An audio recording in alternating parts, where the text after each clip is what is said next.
end of the Roman Empire. This is where they built one of the world's great barriers, Hadrian's Wall. Not merely to keep out unwelcome visitors from the north, but to mark the last bastion of the civilized world, as the Romans saw it, at the start of the wilderness. Today, Hadrian's Wall is a magnet for people from all over the globe. But it's far from the only reason to explore this narrow neck of England, just 70 miles from coast to coast, which the Romans chose to defend. Because it was here, in the Tyne Valley, that Britain's first cross-country railway made history 150 years ago. And today we can still explore this lovely countryside, wall and all, the easy way, by train.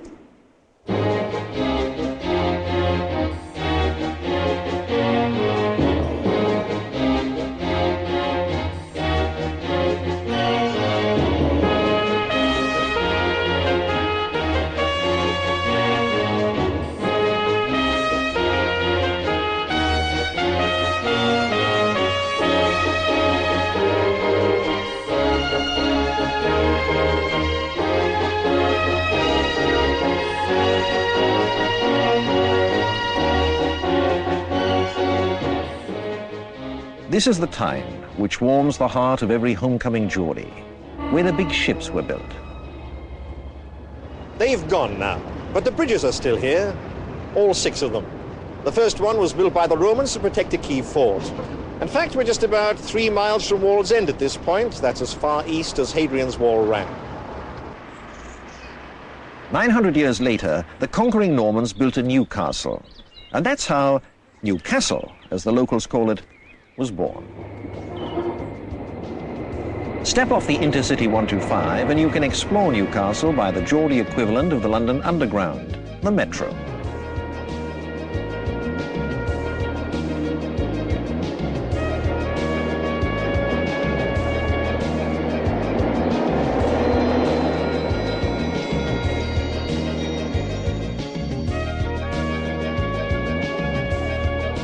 Nowadays, it's an international shopping centre. Trippers from Scandinavia come over to spend their krona, and even Scots have been known to rake into an odd bawbee or two here. But Newcastle is a vibrant city. It's full of ancient buildings which offer a unique link with our heritage and our past. It's close to the seashore and some of the most marvellously unspoiled beaches in Europe, and it offers a bustling nightlife scene as well. Of course, I'm a wee bit biased. This is where I was born and brought up. But we're going back along the Tyne Valley toward the place I live now, Lakeland.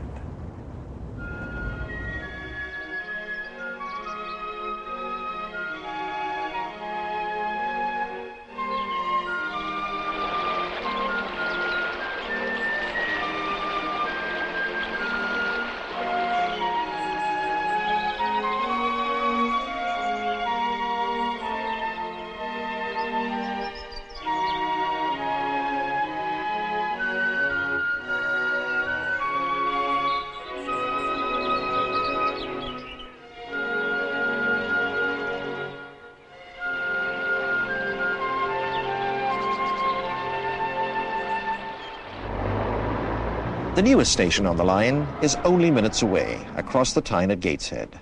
Your Pacer train stops outside the largest shopping centre in the whole of Europe, and the biggest outside the USA, the Metro Centre.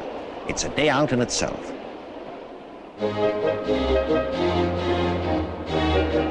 Past the site of Tyneside's traditional Bladen races, we come to one of the oldest railway stations in Britain, Wylam. It's still in daily use by anglers and walkers, as well as shoppers and commuters. But routes and railways go deep around here.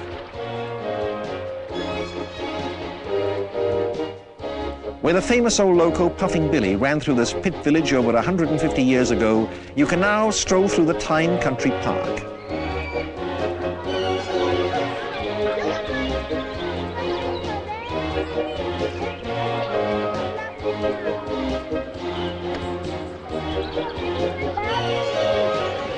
Welcome aboard. You'll find that all Tyne Valley stations uncover the local treasures for you.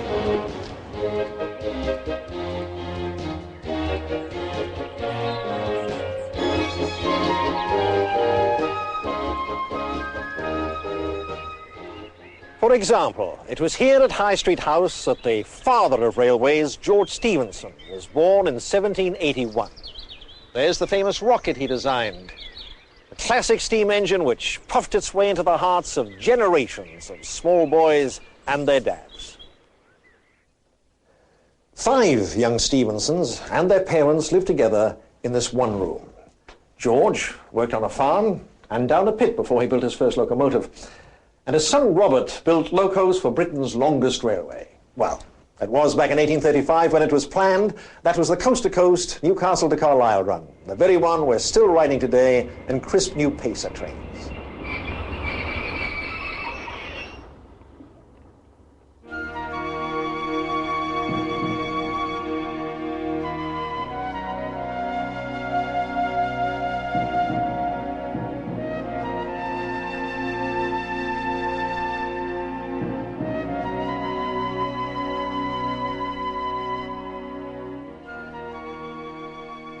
Trotto Castle, Northumbria.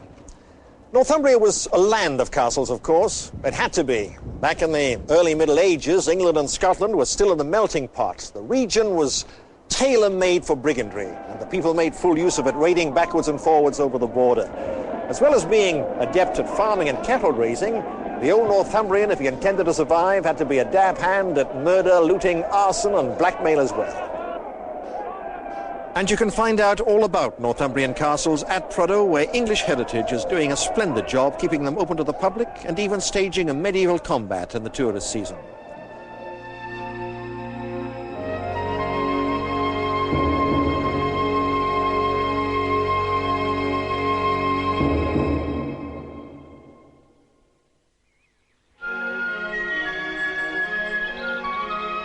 The tranquil Tyne actually flooded the valley back in 1771, bursting its banks and demolishing bridges. This was the only one to survive. It's over 300 years old and built on the site of a Roman bridge close to 2,000 years old. You can still see the Roman stones at low water. This is Corbridge, once the capital of Northumbria. Still a lovely spot to explore, with lots of history from Romans to Vikings to these restored bottle kilns. The Roman town of Costopatum is half a mile outside Corbridge. It was the Roman stone from Costopatum that went to build the abbey here at Hexham. They call it the finest church north of the Alps. You can still get the flavour of a medieval town here. Step out of the abbey and you're right in the bustling marketplace. Oh, is anybody else out on the black or green grave? £2 for 60. Run some graves there, £2 for 60 pence. Want a cheap one? The Moot Hall is now a gallery, and the information centre is in the old jail.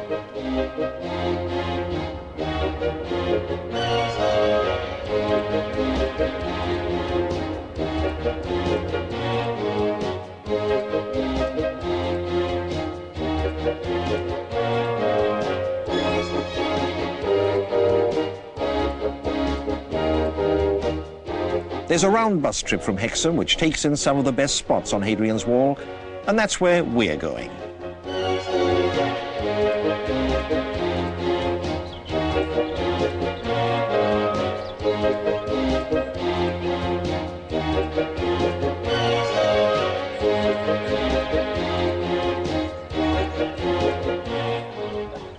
What we call Hadrian's Wall today is really only the low-level remains, the footings almost of the wall that was. No way can you get a real feeling of what it was like to actually stand guard on a turret, except here. This is Vindolanda, a fort even older than Hadrian's Wall itself and situated about 2 miles south of the actual wall line.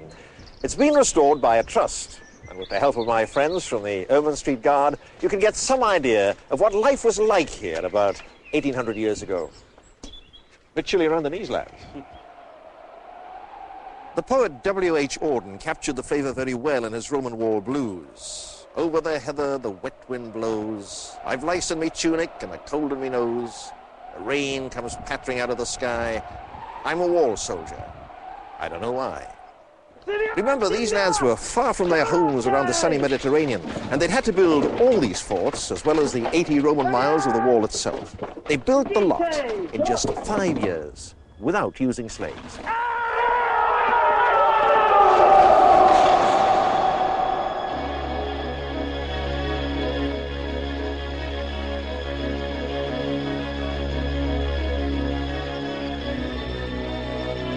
And 80 Roman miles, incidentally, equals 73 modern miles. So that's a lot of stone to cut and carry and construct.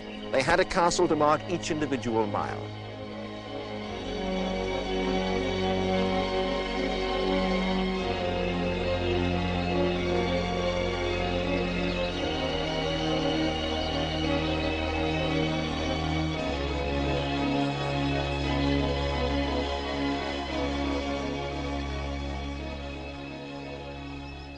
We know a lot about Roman life here too. At Vindolanda, they're still digging, as you can see.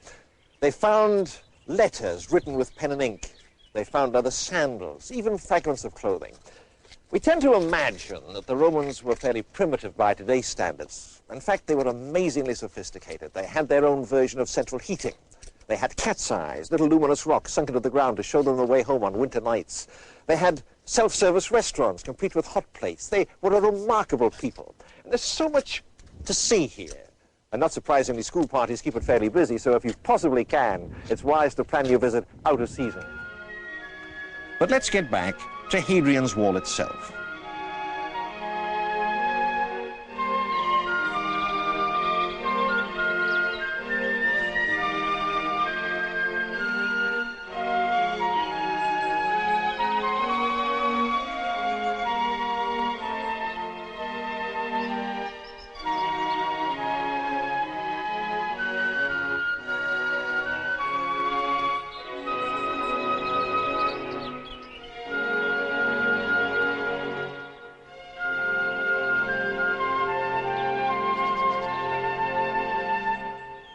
This is Housesteads, the best-known fort on Hadrian's Wall.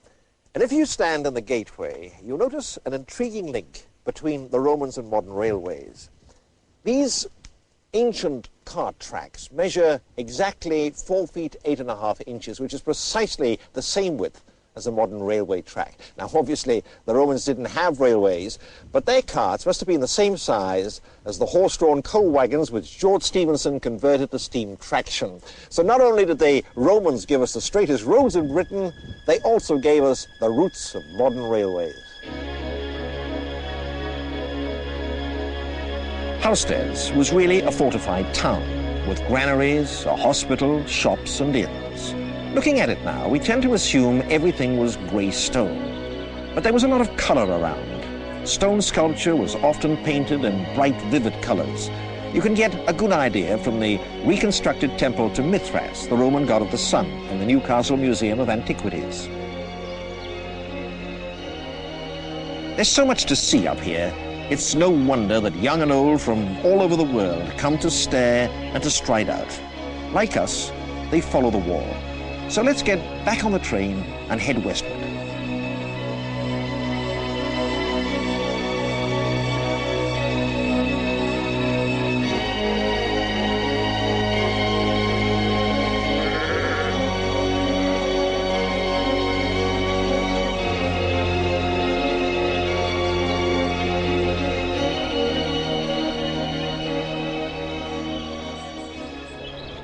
The Tyne Valley Line not only takes tourists and shoppers, it carries classroom commuters too, like these local youngsters who rely on the train to get them to school and home safely in all weathers.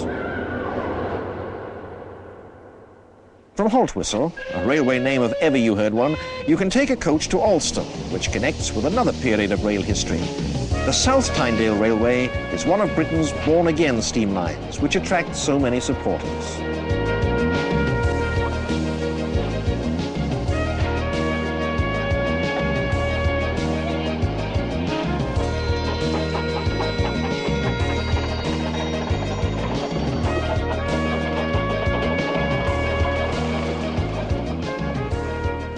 There are parks and picnic places all along the line, but perhaps none to touch this. We're south of Brampton, where George Stephenson's rocket ended its working life on a colliery line.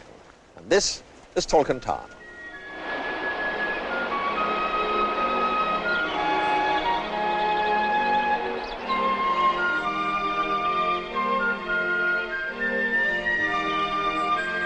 It's a paradise for bird watchers, anglers, water sports of all kinds, and for those of us who just enjoy looking at splendid scenery.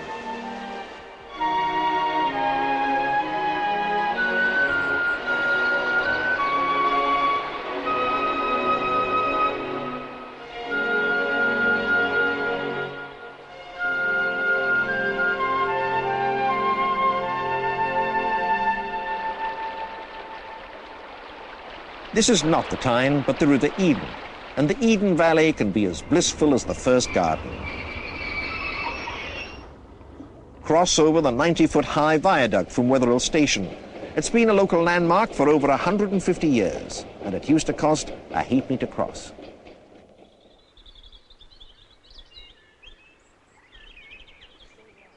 The stone lions of Corby Castle, guarding the home of the Howard family for over 350 years.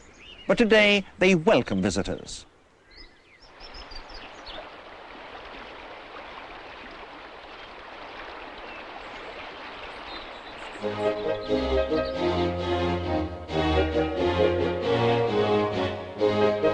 We're at the end of our journey in the noble city of Carlisle, capital of the Roman wall system and the Cumbrian capital today.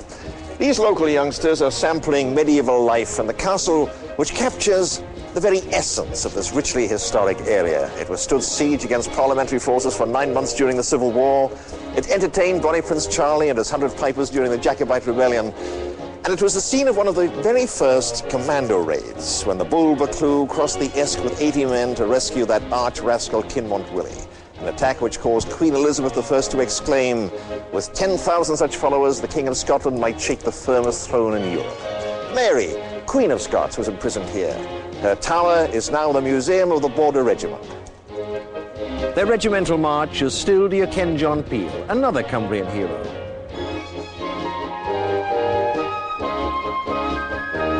Yesterday and today sit happily side by side in Carlisle, as they do right along the Tyne Valley, from modern shopping centres like the Lanes to this warning on the courthouse tollgate.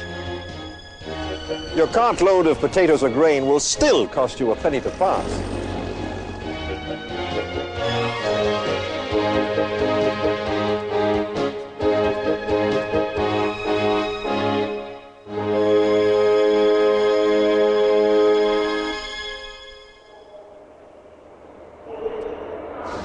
Carlisle Station, end of the Tyne Valley line, and gateway to the Scottish border country, the Cumbrian coast, and the English Lake District.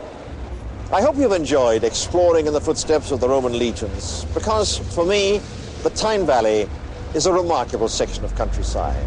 It's rich in legend and folklore, and the marvelous thing is, you can see it all on Britain's scenic railway.